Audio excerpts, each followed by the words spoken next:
McDo na laruan po kanina. Ano na po natin ngayon. So, kukuhanin na nga po natin yung McDo.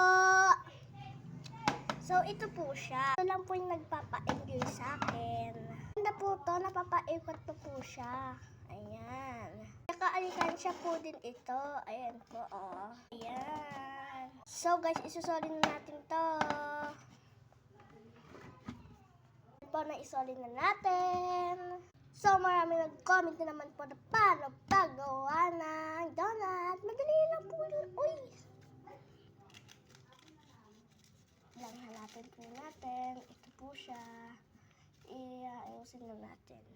Wala na po tayong time. Basahin na lang po natin to paggawa ng donut.